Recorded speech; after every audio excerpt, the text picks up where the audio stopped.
Thank you sir. चलो ठीक है, ये भी एक, चलो ठीक है, नई जिंदगी है मेंटोस जिंदगी। ठीक है, कम टू द पॉइंट। पुराना साल खत्म हो चुका है, अब अपन नए साल में हैं, कुछ नया सीखने वाले। तो सबसे पहले हम सीखेंगे एक नए फॉर्म ऑफ बिजनेस को। हम सबसे पहले शुरुआत किससे करेंगे? एक नए form of business. Last year upon single trader पे ही खुश थे, तो एक कहानी से शुरुआत करते हैं। एक बहुत शुरुआत की दुनिया, जब अर्थ पे कुल मिलाकर 10 या 5 लोग थे, तो एक आदमी ट्रेडर बना, उसने गुड्स सर्विसेज प्रोवाइड करना शुरू किया। 10 लोगों का भाजी बनाना, भाजी उगाना, कपड़े सिल के देना, ये सब आसान काम है। लेकिन फिर पॉपुलेशन बड़ी होगी, अब पॉपुलेशन हजारों लाखों में हो गई। अब सिंगल ट्रेडर से इतने सारे लोग फुलफिल हो पाएंगे क्या? एक आदमी इतने सारे लोगों को डिमांड सप्लाई कंप्लीट कर सकता नहीं। तो ऐसा सिचुएशन में उन्हें एक ऐसा अल्टरनेटिव बिजनेस चाहिए जो थोड़ी बड़ी पॉपुलेशन को क्या कर सके, कवर कर सके। यस और नो? अब उसके लिए ज्यादा पैसा लगेगा, ज्यादा मैन पावर लगेगा। तो दो बेसिक रिक्वायरमेंट्स के साथ कि बिजनेस का कैपिटल ज्यादा हो और बिजनेस में मैनेजरियल कैपेसिटी या मैन पावर ज्यादा हो, इन दो इंटेंशन के साथ एक नया फॉर्म ऑफ बिजनेस आया, that is called as partnership firm. क्या है? Partnership. What is a partnership firm? चलो थोड़ा एक्ट के हिसाब से चलते, फिर बैक टू स्टोरी जाएंगे। पार्टनरशिप फर्म अगर मैं डेफिनेशन कहूं तो as per the Indian partnership act 1932, Bharat की आजादी से पहले एक एक्ट बनाया गया था, पार्टनरशिप एक्ट 1930, जो ये डिफाइन करता है कि partnership is a relation. Partnership क्या है? एक रिलेशन, रिलेशन बिटवीन पर्सन, लोगों के बीच में, दो लोगों के बीच में, कम से कम 2 लोग होने चाहिए। तो पार्टनरशिप एक रिलेशन है जो लोगों के बीच में होती है। क्यों? तो कहते हैं partnership is relation between person who agree, जो इस बात पर सहमत है कि वो क्या करेंगे? बिजनेस। यस और नो? और बिजनेस से जो भी प्रॉफिट होगा वो agrees to partnership act. It is the relation between person who have agreed to share. Share करने का मतलब बंटवारा करना, हिस्सा करना, जो इस बात के लिए तैयार है कि हम जो भी कमाएंगे, जो भी प्रॉफिट होगा, उसे क्या करके लेंगे? बांट लेंगे। किससे होगा? बिजनेस से। जो भी बिजनेस करके प्रॉफिट होगा उसे हम बांटने को तैयार है। तो कहते हैं partnership is a relation between persons who have agreed to share the profit of the business carried on by all or any one of them acting for all. चाहे तो सब लोग मिलके काम करें, या ऐसा भी हो सकता है कि सबके बिहाफ में एक बंदा काम करे, लेकिन जो भी कमाएंगे वो सब मिल बांट के लेंगे। यस और नो? तो पार्टनरशिप कंसेप्ट क्या है? पार्टनरशिप एक रिलेशन है लोगों के बीच में, दैट इज एक एग्रीमेंट है बिटवीन पर्संस। किस बात का एग्रीमेंट है? कि हम मिलकर बिजनेस करेंगे और जो भी कमाएंगे वो आपस में बांटेंगे। यस और नो? अब इस बिजनेस को करने का इंटेंशन ये है कि बिजनेस करने का मोटिव है प्रॉफिट, और ये बिजनेस करेगा कौन?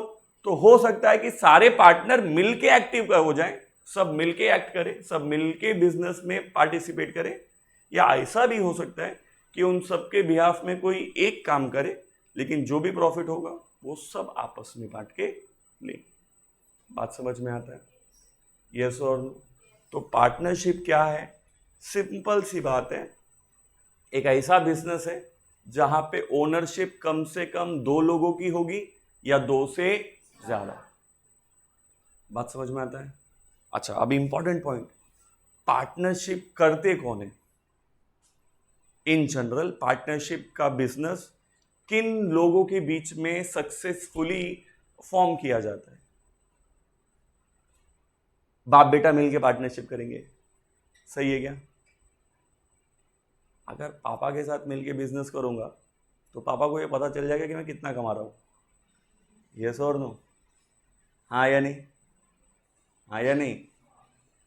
ये और मैं दोस्त थे, बहुत अच्छे दोस्त थे। हमने मिलके बिजनेस शुरू किया, दारू का बिजनेस। लीकर इलीगल नहीं होता, लीगल होता है। हम दोस्त हैं तो टेंशन नहीं। क्यों? कितना कमाते एक दूसरे को बताने और छुपाने में कोई दिक्कत। लेकिन सेम बिजनेस अगर मैं अपने डैड के साथ करूंगा, तो किसी पार्टी को मिलने गया जिनसे हमें ऑर्डर लेने का है, वो बोला अरे एक एक गिलास। अब पापा के साथ बैठ के, पापा एक गिलास आप भी लो ना। पॉसिबल? बिजनेस में कंफर्टनेस नहीं होता जब आप अपने रिलेटिव्स के साथ बिजनेस करते हो, जैसे कि मॉम डैड के साथ, भाई बहन के साथ। भाई बहन के साथ तो बंदा कभी जिंदगी में पार्टनरशिप नहीं करता, मर जाएगा नहीं करेगा। उसे सबसे ज्यादा खतरा अपने भाई बहन से ही होता है। ये मैं नहीं कह रहा हूँ, ऐसा मत समझना, ये मेरी भावना है, ये जनरल परसेप्शन है कि आप बिजनेस सबसे कंफर्ट किसके साथ होते हो? दोस्त। तेरे लिए तो मैं जान भी दे दूं, ये तो बिजनेस है। यस और नो? सबसे ज्यादा कंफर्ट होते हैं। तो दोस्ती में बिजनेस पार्टनरशिप शुरू की जाती है, और यही सबसे बड़ा रिस्क है। यही सबसे बड़ा रिस्क है। कैसे? देखो, ये और मैं बहुत अच्छे दोस्त हैं। एक एग्जांपल के तौर पर, हम रोज एक वादे और कस्में खाते थे, तू टेंशन ना ले, जरूरत पड़ी तो तेरे लिए जान दे देंगे। यस और नो? बहुत अच्छी बात है। एक दिन क्या हुआ, इसे पैसे की जरूरत पड़ी। उसने कहा सर 10,000 रुपया चाहिए। मतलब अरे जान दे देता, 10,000 क्या है, दे दिया 10,000। बोली सर 2 दिन में वापस करती। बोला अरे कोई दिक्कत नहीं, 4 दिन में कर। 4 दिन हो गया।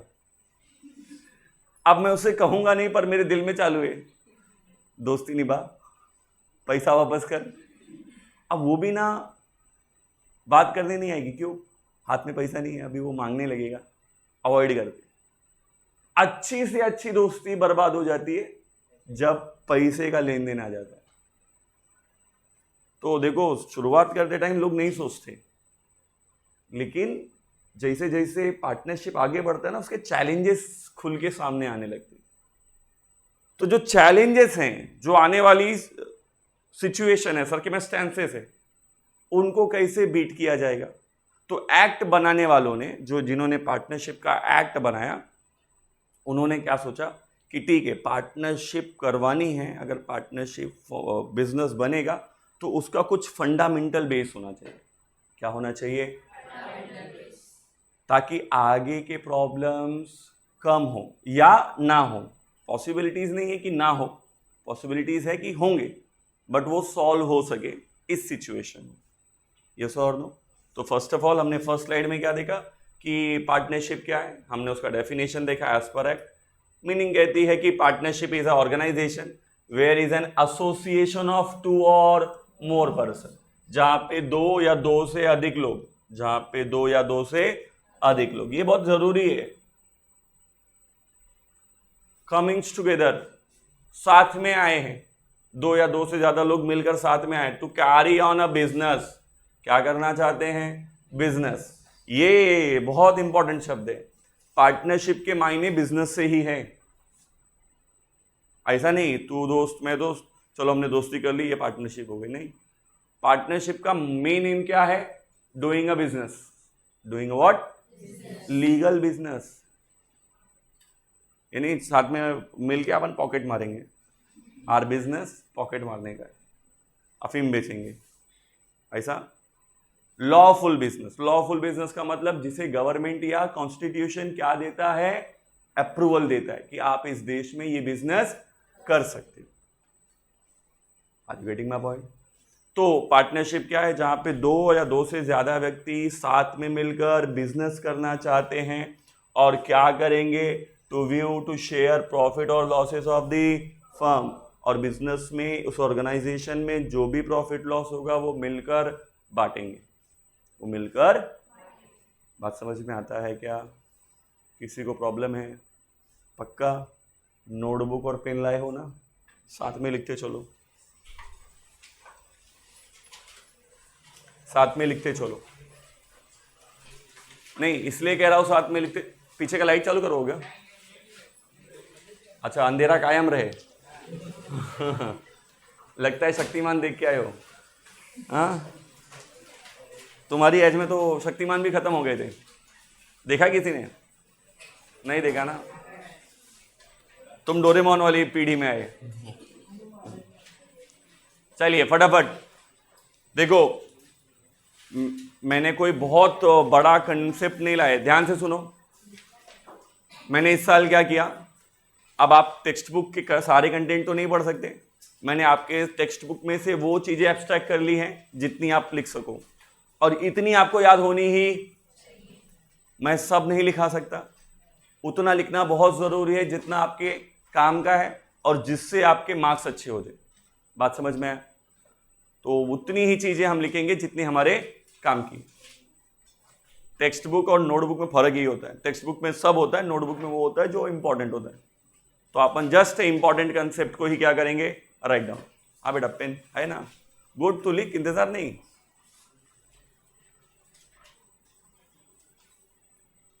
किस बुक में लिख रहा है? क्यों? मैं रफ में पढ़ा रहा हूं। फिर पहले बेटा बटन बंद कर। तेरी वो बॉबी देओल वाली छाती दिख रही है, गंदा नहीं लगता? भाई बन रहा है, मेरे को लगा स्टूडेंट है।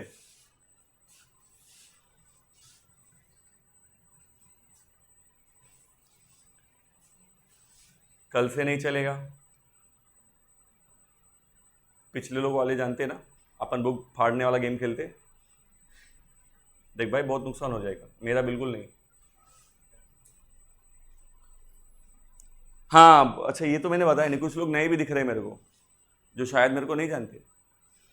मैं आपको बीके पढ़ाऊंगा, बुक कीपिंग एंड अकाउंटेंसी। ऐसी लोगों में अफवाह है कि मैं 60% ही नॉर्मल हूं। हाँ ना, ये लड़के लोग किधर है? बहुत कम है इस बैच में। 60% ही नॉर्मल हूं ना? हाँ भी बोल रहे हो। देखिए दो चीजें हैं, मैं सारी चीजें आराम आराम से समझाऊंगा, आराम आराम से समझेंगे। जितना तुम लिखोगे उतना मैं भी लिखूंगा, आज नहीं, जब प्रैक्टिकल क्वेश्चन सॉल्व करेंगे। लास्ट टाइम में लिखने में बहुत टाइम जाता है और मेरा हैंड राइटिंग बहुत से लोगों को नहीं समझ में आता है। उसके बाद वो कुछ अलग ही लिखते हैं और वो जो लिखते वो मेरे को अच्छा नहीं लगता। तो दोनों चीज़ के लिए म्यूचुअल अंडरस्टैंडिंग में हमने एक स्लाइड बनाया, सिंपल, सोपा और शॉर्ट।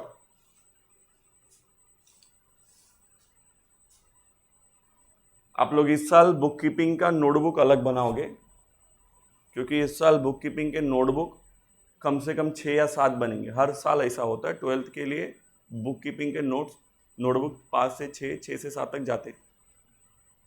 बड़ा वाला रजिस्टर साइज का बुक लेना, क्योंकि हम जो पहला चैप्टर शुरू कर रहे हैं वो फाइनल अकाउंट है और उसमें कंटेंट ज़्यादा होते हैं। 11वीं के जैसा नहीं कि छोटा छोटा कंसेप्ट होगा, ऐसा नहीं है। यहाँ पे अभी लेंथ क्वेश्चन के बड़े हैं और आप किसी को ओमिट नहीं कर सकते। बात समझ में आया? सिलेबस सर ने शायद मेरे से पहले बता दिया, मुझे वापस कहने का ज़रूरत तो नहीं। इस साल का सिलेबस क्या है? सर ने बताया ना सिलेबस? नहीं बताया? इंट्रोडक्शन क्या दिया था? कोई बात नहीं। अब चलो मैंने पार्टनरशिप शुरू किया ना, पहला पार्टनरशिप समझ लो, फिर इंट्रोडक्शन लेके आगे बढ़ेंगे। ये फोटो वीडियो मत बनाना रे। हाँ सिर्फ डेफिनेशन और मीनिंग। हाँ नहीं तो सर 2 मिनट रुको।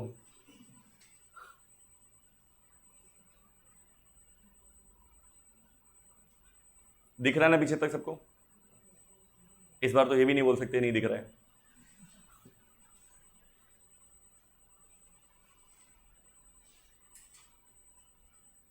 इसका स्लाइड शो कैसा शुरू करते हैं वो। डन।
आगे बढ़े,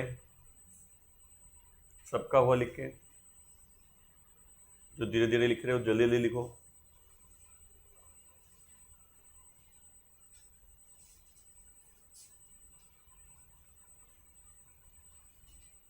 इलेवेंथ का रिजल्ट आया ना, लास्ट ईयर वाले 11th का रिजल्ट आया ना, किसका नहीं आया? ये कौन सा कॉलेज है? पेंडारकर, बिरला और अग्रवाल भी कॉलेज है। हाँ हाँ, अग्रवाल भी कॉलेज है, सॉरी। और कोई बाकी लोकल पॉपुलेशन का रिजल्ट आ गया? मोदल, साकेत, कमला देवी। कॉलेज के नाम भी खतरनाक खतरनाक है। चलिए कोई बात नहीं, जैसे माहेशमती था बाहुबली में, वैसे कल्याण ईस्ट में कमला देवी। शुरू करते, नेक्स्ट वेरी इंपॉर्टेंट, प्लीज ध्यान दो।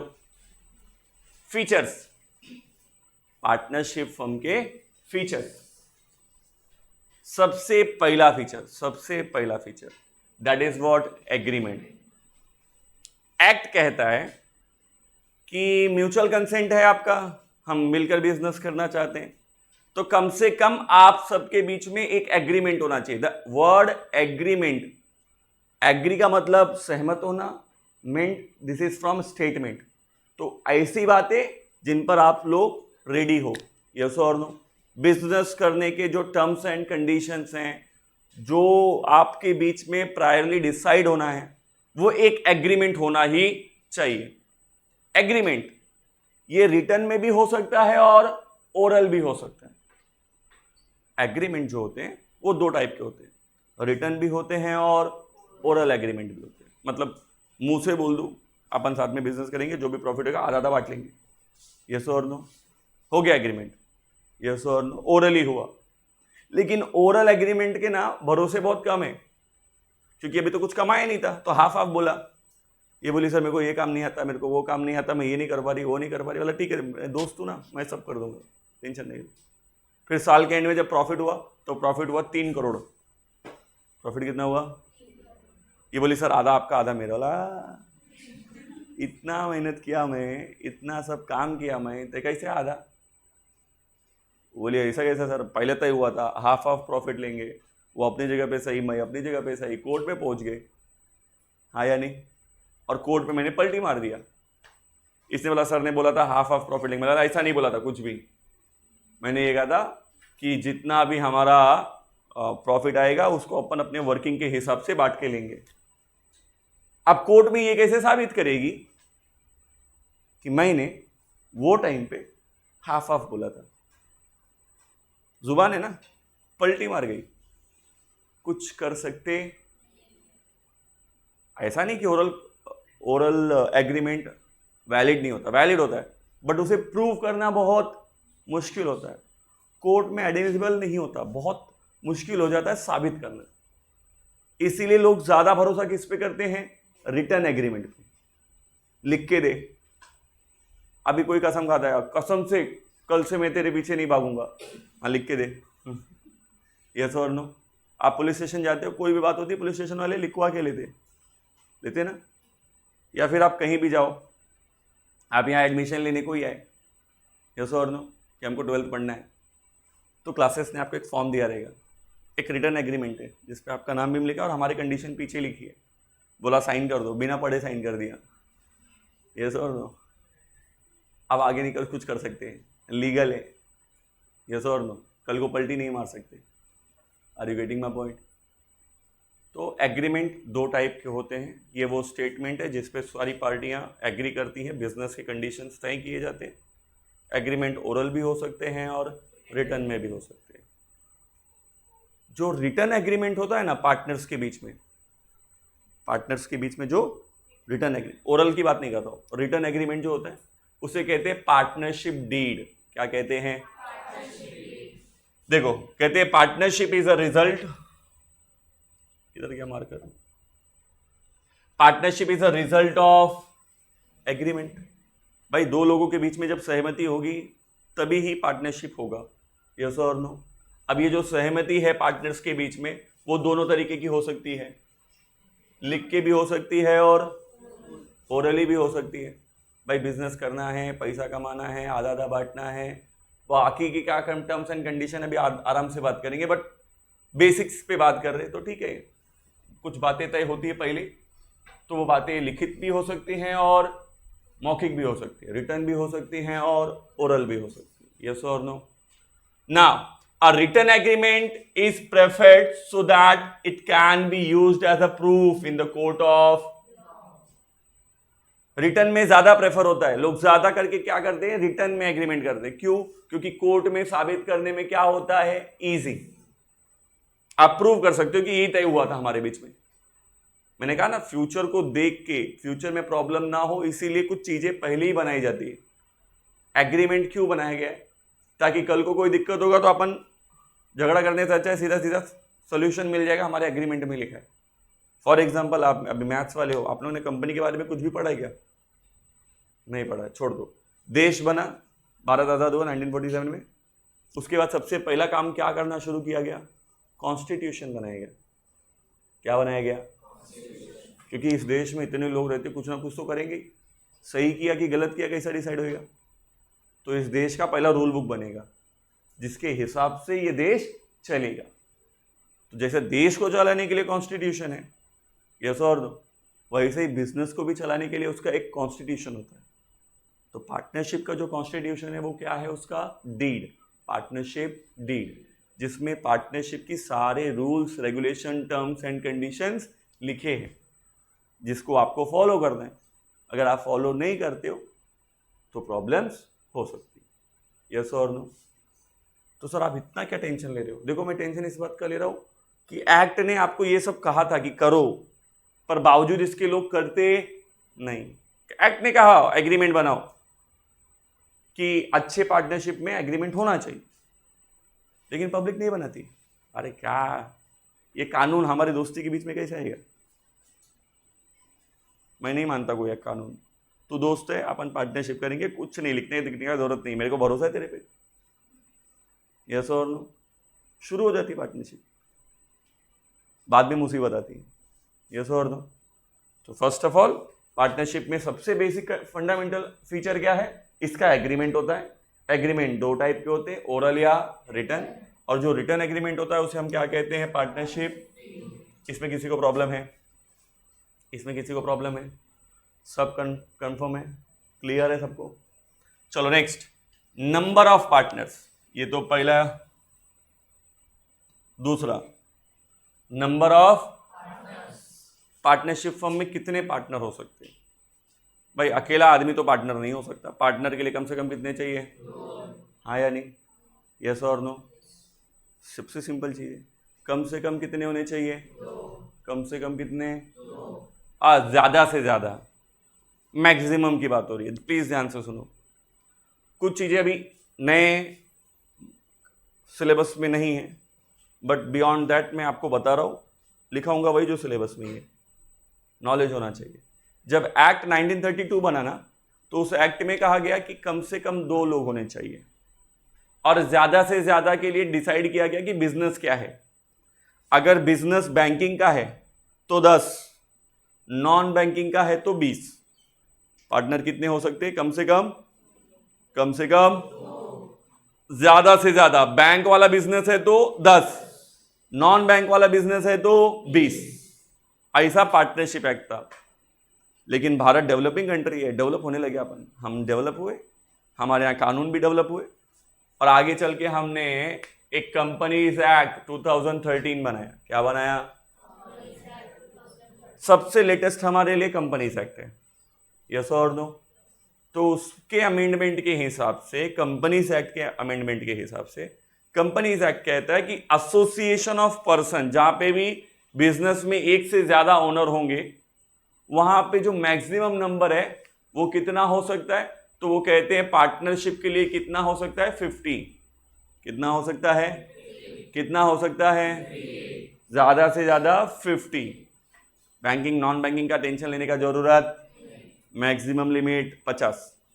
तो कहते हैं पार्टनरशिप में नंबर ऑफ मेंबर्स, तो minimum 2, minimum are needed to start the partnership. Partnership को चालू करने के लिए कम से कम 2 चाहिए, और उसके लिए ज्यादा से ज्यादा maximum number of partners are 50 according to the companies act 2000। Sir बाद में ये अमेंडेड 2014 क्यों लिखा है?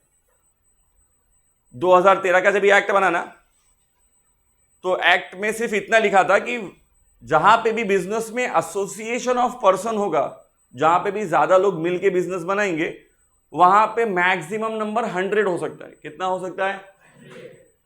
बट उसको बाइफरगेट नहीं किया। अभी एसोसिएशन ऑफ पर्सन में बहुत सी बिजनेस आते हैं, कोऑपरेटिव सोसाइटी भी आती है, जॉइंट स्टॉक कंपनी भी आती है, पार्टनरशिप फर्म भी आता है, एलएलपी भी आता है। तो आप ये जो 100 का आंकड़ा दे रहे हो किसके लिए है? तो 2014 में भाई केसेस बहुत सारे होने लगे, तो 2014 में अमेंडमेंट लाया गया। अमेंडमेंट बोला तो थोड़ा सा अल्टरेशन, चेंजेस, स्पेसिफिकेशन दे दिया गया कि भाई पार्टनरशिप के लिए 50, पार्टनरशिप के लिए तो कम से कम 2 और ज्यादा से ज्यादा 50। 50 का लिमिट किसने तय किया है? कंपनीज एक्ट 2013, यस और no, which is amended in 2014। नहीं समझा? पक्का? पार्टनरशिप का तीसरा फीचर लॉफुल बिजनेस। मैंने तो पहले कहा पार्टनरशिप करना है बिजनेस के लिए, पर बिजनेस कौन सा होना चाहिए? कौन सा होना चाहिए? इंडिया में लॉफुल बिजनेस कौन कौन से हैं? ट्रेड, ऑक्यूपेशन, प्रोफेशन, यस और नो? कौन कौन से होने चाहिए? सीए लोग प्रोफेशन में हैं, सीए का फर्म बनता है। सीएस लोग प्रोफेशन में हैं, सीएस का फर्म बनता है। इंजीनियर लोग प्रोफेशनल हैं, इंजीनियर का फर्म बनता है। हाँ या नहीं? लॉयर्स, लॉ वाले करने वाले लॉ फर्म बनते हैं। हाँ या नहीं? ऑक्यूपेशन वाले भाई कंसल्टेंसी सर्विसेज देने वाले, ऑक्यूपेशन है, फर्म बनता है, कंसल्टेंसी का फर्म होता है, यस और नो? फाइनेंशियल सर्विस देने वाले, फाइनेंशियल सर्विसेज का फर्म होता है। हाँ या नहीं? ट्रेड बोला तो buying and selling of goods and, इसके लिए भी आप बिजनेस क्या कर सकते हो? ऑप्ट कर सकते हो। लेकिन अब इलीगल बिजनेस क्या है? ठग, चोरी, किडनैपिंग, मारपीट। हम मिल के लोगों को किडनैप करेंगे, हफ्ता वसूलेंगे, तू और मैं मिल के चरस गांजा बेचेंगे, मजबूत पैसा कमाएंगे। हंस रहे हो तुम लोग? मैं एग्जाम्पल दे रहा हूँ। तू और मैं मिल के लोगों के पॉकेट काटेंगे। ये कोई बिजनेस इंडिया में तो नहीं है। ऐसा नहीं कि ये बिजनेस नहीं है, ये बिजनेस है। इंडिया में लॉफुल नहीं है। इंडिया के बाहर बहुत सी कंट्री जहां पे लॉफुल है, तुम्हें पता नहीं होगा, पर एक ऐसी कंट्री भी है जहां पे चोरी करना एक कला है। वहां पे ये कोई गुनाह, मतलब कंट्री का रूल ये है कि बच के दिखाओ, यस और नो? चोरी करने वाला तो अपनी कला दिखाएगा, तुम्हारे को क्या है? खुद को बच के दिखाओ। अफगानिस्तान में अफीम की खेती करना पहले लॉफुल था, अब इलीगल है, लेकिन पहले लॉफुल था। वो अफीम की खेती पूरी दुनिया में सबसे ज्यादा अफीम वही पैदा करते और पूरी दुनिया को एक्सपोर्ट करते। बात समझ में आए? ऐसा नहीं कि अफीम सिर्फ चरस, गांजा, ये सारी चीजें नशीली पदार्थ, नहीं, ये मेडिसिन भी हैं, बट उनको किसी एक पर्टिकुलर कंपाउंड में यूज किया तो दैट्स वाई उसको ऊपर बैन है। अभी बहुत सी चीजें ऐसी हैं इंडिया में। अभी इंडिया में कसिनो इज इलीगल। कसिनो याद है क्या? वो चक्री घूमते, आया नहीं? चक्री घूमता रहता है, बॉल फेंकते, अपना नंबर आना मांगता है, आया क्या याद? हाँ, वो कितना कसिनो पिक्चर मूवीज में देखते ना। इंडिया में इलीगल है। भारतीय संविधान ये कहता है कि भारतीय सरजमीन पर आप कसिनो नहीं खोल सकते। तो संविधान बनने के बाद लोगों ने टेंशन आया, अभी क्या करेगा, अपने को कसिनो तो खेलने गए ना। फिर तो पहला अमेंडमेंट कब आया? गोवा में। उन्होंने बोला ठीक है, अपन एक जहाज पे पूरा कसिनो बनाएंगे और जहाज को पानी में खड़े रखेंगे। तो गोवा में लोग क्या करते हैं, वो जहाज पानी में खड़ी रहती है, समंदर में, शिप से जाते उस यार्ड पे, कसिनो खेलते, मौज करते, चले जाते। वो इंडियन सरजमी पर नहीं है, भारतीय लैंड पर नहीं है, पानी पे। कानून में पानी नहीं लिखा था, जमीन बोला था। हाँ या नहीं? भारत में सट्टा बैन है, भारतीय सरजमी पर सट्टा खेलना, यस और नो, इलीगल है। कोई बात नहीं, मोबाइल आ गया, मोबाइल पे खेलेंगे, जमीन पे थोड़ी खेल रहे, गैजेटेड ना, ड्रीम 11 सर्कल, क्या क्या है, 3 पत्ती, जंगली 3 पत्ती, हाँ जंगली रमी, हाँ है ना। वी ऑल नोज कि ये सब के सब सट्टा है। आप बेटिंग कर रहे हो ना, हाँ या नहीं, ये सट्टा लगाना ही हुआ। पहले लोग पकड़े जाते थे, क्यों, घर में बैठ के सट्टा लगाते थे, पैसे घे आता है 4 छक्का मारेगा, अभी बोल्ड हो जाएगा, ये गलत है, मोबाइल पे लगाओ ना ये चलता है। क्यों, क्योंकि तब जब 1947 में कानून बन रहा था तब किसी ने नहीं सोचा था कि मोबाइल में जैसी चिड़िया आएगी, और अगर आएगी तो उस पर भी सट्टा खेल सकते, यस और नो।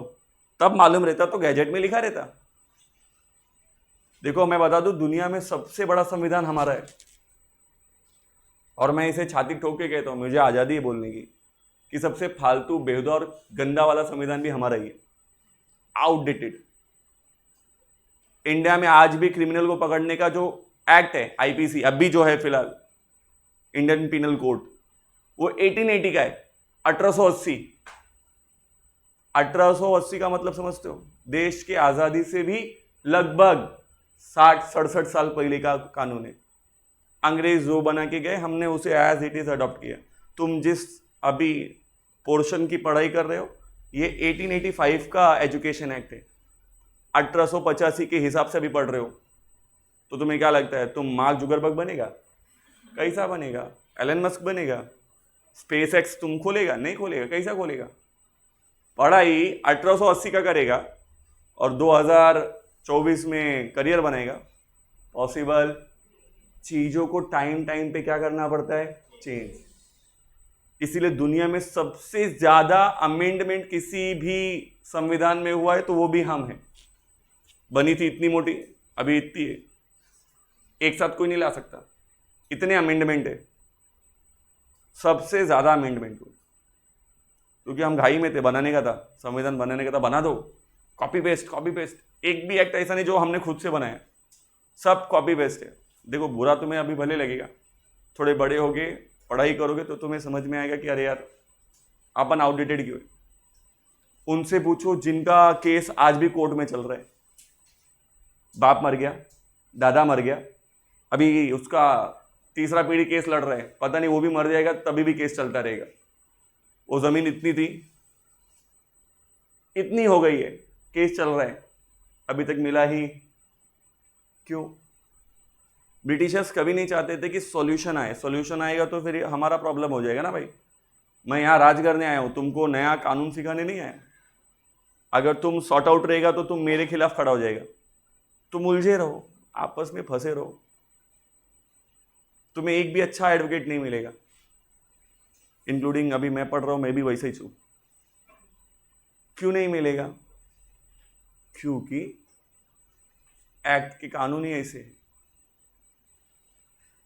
इसकी जमीन है, ये इसको बेचना चाहती है, मैं ऑब्जेक्शन ले सकता हूं, ऑब्जेक्शन में 5 साल तक चलता रहेगा, तब तक ये उसको जमीन। दुनिया में, इंडिया में तो ऐसे ही कानून पड़े। अभी दुबई में करके देखो, क्राइम, रिजल्ट तुरंत मिलेगा। सुबह पेड़ काटा, शाम को जेल। घर में ही तुम झाड़ काटेगा तो भी तुमको जेल। एक्ट एकदम साफ है, पेड़ कटना नहीं मांगता है। इंडिया में अपना भी काट लो, दूसरे का भी पेड़ काट दो कुछ नहीं बोल सकता। साबित कैसा करेगा कि पेड़ तेरा था? पहले तो 10 साल केस लड़ेंगे कि वो पेड़ किसका था। डिसाइड हो गया तब तक बच्चा तो बड़ा हो गया ना, यस और नो। फिर एक 10 साल और केस लड़ेंगे, अच्छा ठीक है तो फिर इसने काटा, ये साबित कर। सलमान खान का केस देख लो, पहला इंट्रोडक्शन है, ज्यादा नहीं पढ़ाऊंगा इसलिए कह रहा हूं, थोड़ा आराम से। सलमान खान का केस, सलमान खान ने 2002 में एक हिरन को मारा, 10 लोगों ने देखा, काले हिरन को मारा, बराबर है। फिर कोर्ट में पहला केस चला कि वो हिरन था कि दूसरा कोई जानवर था, चलो डिसाइड हो गया हिरन था। तो सलमान खान ने मारा, हाँ सलमान खान ने मारा। कितने लोग बोल रहे? 10 लोग बोल रहे। पैसा देते देते पलट गए, एक बचा, वो मर गया। आप बताओ सलमान खान ने कैसे मारा? बंदूक से मारा था, ठीक है, बंदूक निकालो, बंदूक पे सलमान खान के फिंगरप्रिंट्स अभी है ही नहीं। लास्ट में 2013 में कोर्ट को बोलना पड़ा, हमको ऐसा लगता है कि हिरन ने आत्महत्या की, बंदूक उठाया और खुद को शूट कर लिया, क्योंकि इस केस में हिरन तो मारा है।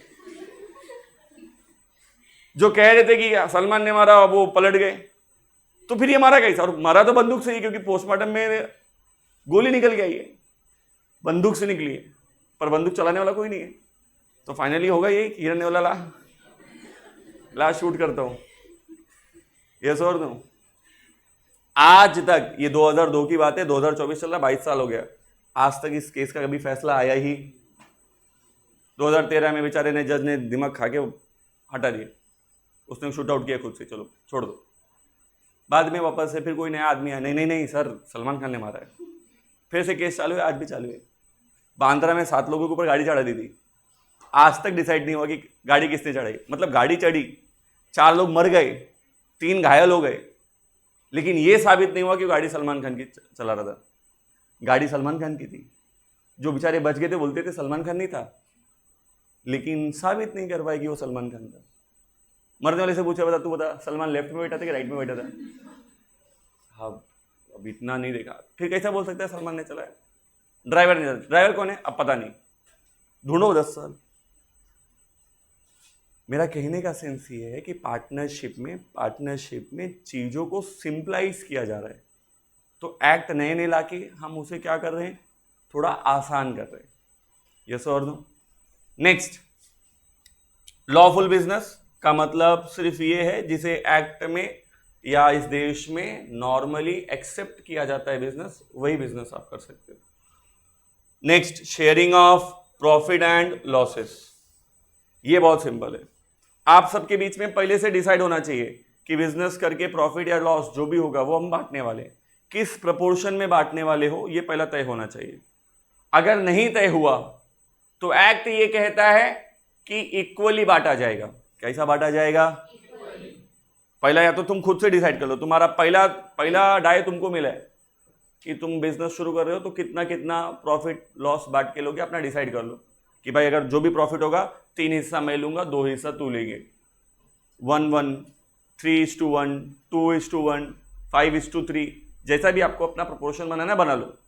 अगर नहीं बना पाए, if you are fail to conclude that your profit sharing ratio, तो एक्ट कहता है कि अगर इस सिचुएशन में क्या माना जाएगा, इक्वल।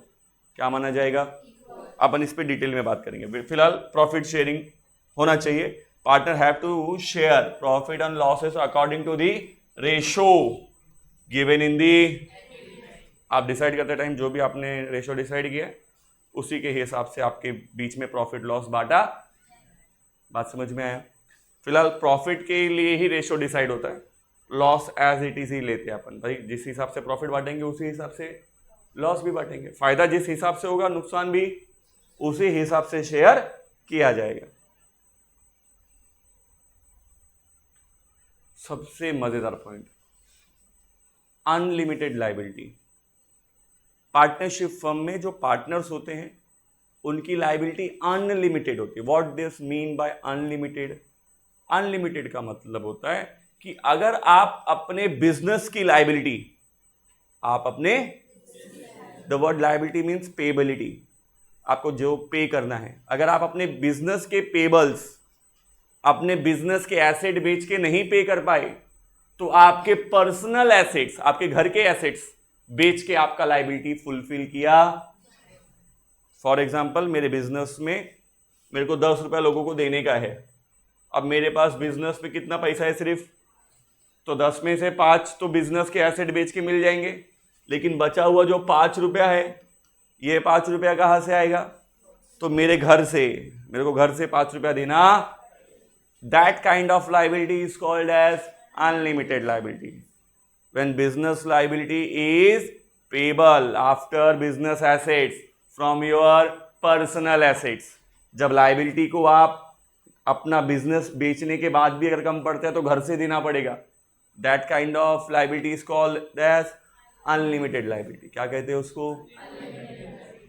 अब अनलिमिटेड लायबिलिटी में भी मस्त एक और ट्रेजेडी है। ये 3 पार्टनर है, ध्यान से सुनो, ये 3 पार्टनर है, तो पार्टनरशिप कहता है कि इनकी लायबिलिटी तो अनलिमिटेड है। मतलब अगर बिजनेस का पेमेंट ये बिजनेस से नहीं कर पाए तो घर से करना पड़ेगा। साथ में क्योंकि ये पार्टनर है, क्योंकि ये क्या है, इनकी लायबिलिटी आपस में ज्वाइंट एंड सेवरल है। आपस में क्या है, फॉर एग्जाम्पल, बुरा नहीं माना तो चलेगा ना, ऐसा नहीं सोचना कि आज पहले बेंच पे बैठ के अटक गए, ऐसा डरने का नहीं।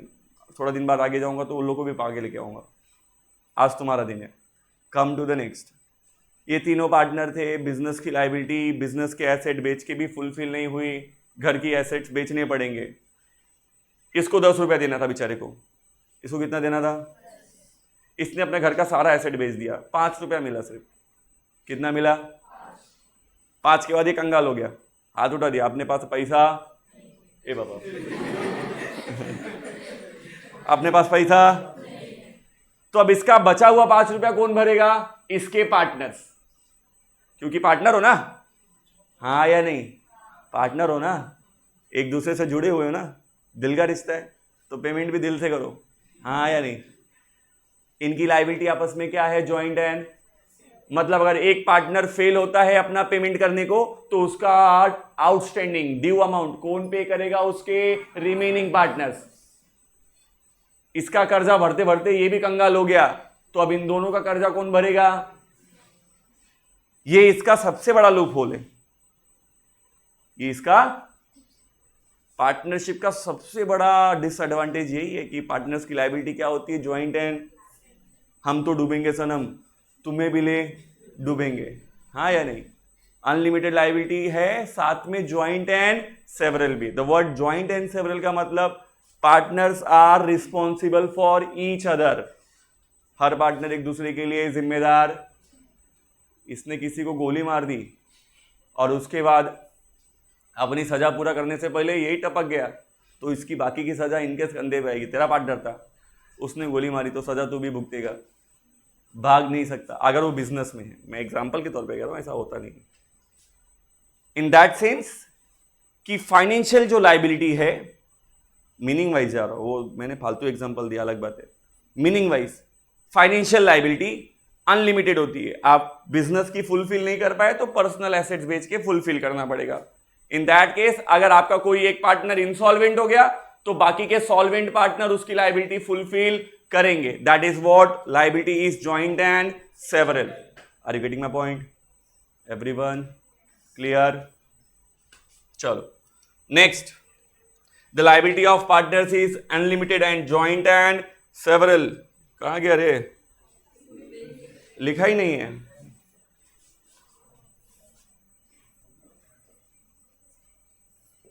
ठीक है, ज्वाइंट एंड सेवरल।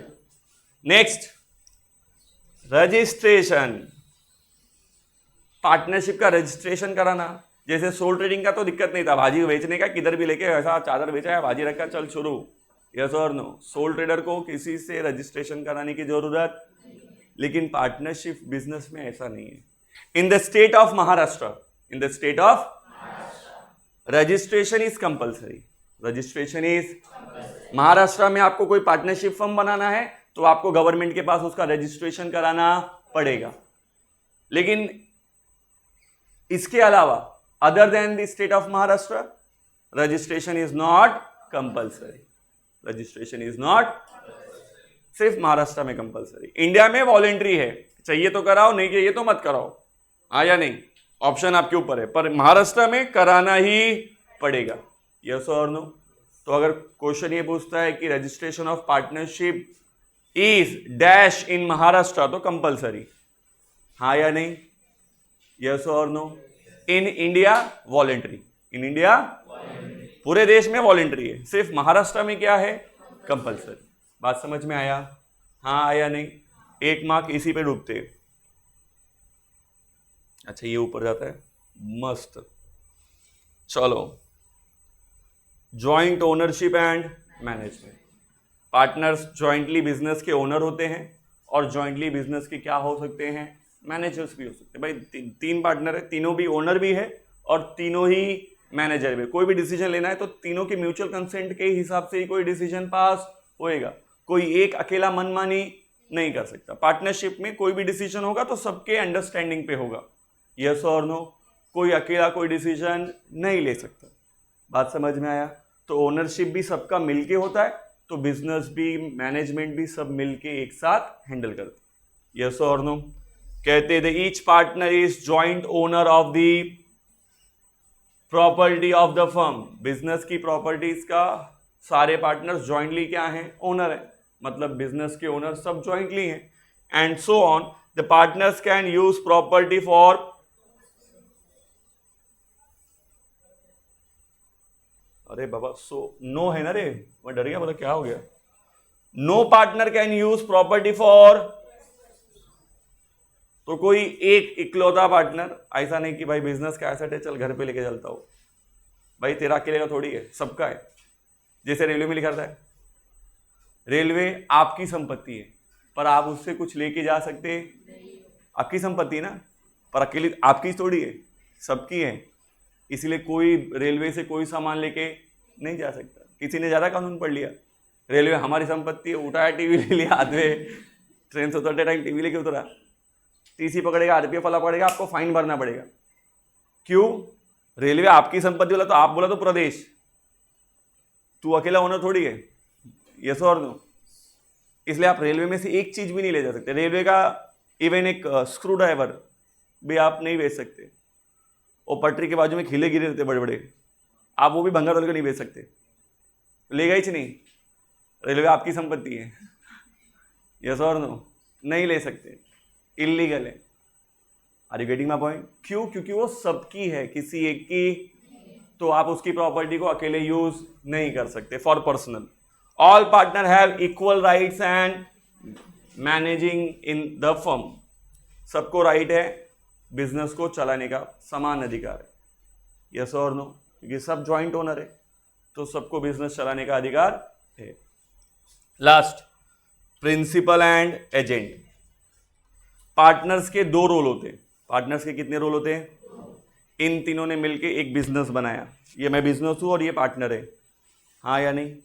तो इनके दो रोल है, हर एक पार्टनर का दो रोल है। पहला रोल बिजनेस के लिए, पार्टनर बिजनेस का क्या है? प्रिंसिपल, ओनर है। क्या है? बिजनेस का क्या है? ओनर है, that is what principal, yes और नो। दूसरा, हर पार्टनर दूसरे पार्टनर का क्या होता है? एजेंट। क्या होता है? हाँ या नहीं? भाई रिस्पॉन्सिबल उसके लिए है ना, हाँ या नहीं? मैंने कहा ना ज्वाइंट एंड सेवरल लायबिलिटी है, यस और नो। तो अगर उनकी लायबिलिटी ज्वाइंट एंड सेवरल है, मतलब उनका रिस्पॉन्सिबिलिटी भी एक दूसरे के लिए क्या है? ज्वाइंट है, मतलब वो एक दूसरे के लिए किसका रोल प्ले करते? एजेंट का, हाँ या नहीं? तो हर पार्टनर कितना रोल प्ले करता है? दो। बिजनेस के बिहाफ में प्रिंसिपल, पार्टनर के बिहाफ में। बात समझ में आया क्या? उन्होंने वही लिखा है, each partner works in a two fold capacities, that is principal and agent. A partner act as a principal of the firm, वो बिजनेस का ओनर है, उसके हिसाब से काम करता है with outsiders, and with the other partners he act as an, जबकि सामने वाले पार्टनर के साथ उसको वर्किंग करने के लिए उसका क्या मान के चलते? एजेंट। हर पार्टनर के दो रोल है। बाहर वालों से मिलते टाइम मैं भाई बिजनेस का ओनर हूं, लेकिन जब आपस में बैठते तो हम एक दूसरे के लिए क्या है? Agent. Are you getting my point? हर पार्टनर को कितना रोल प्ले करना पड़ता है? दो। समझा सबको? फटाफट फीचर्स कंप्लीट करो।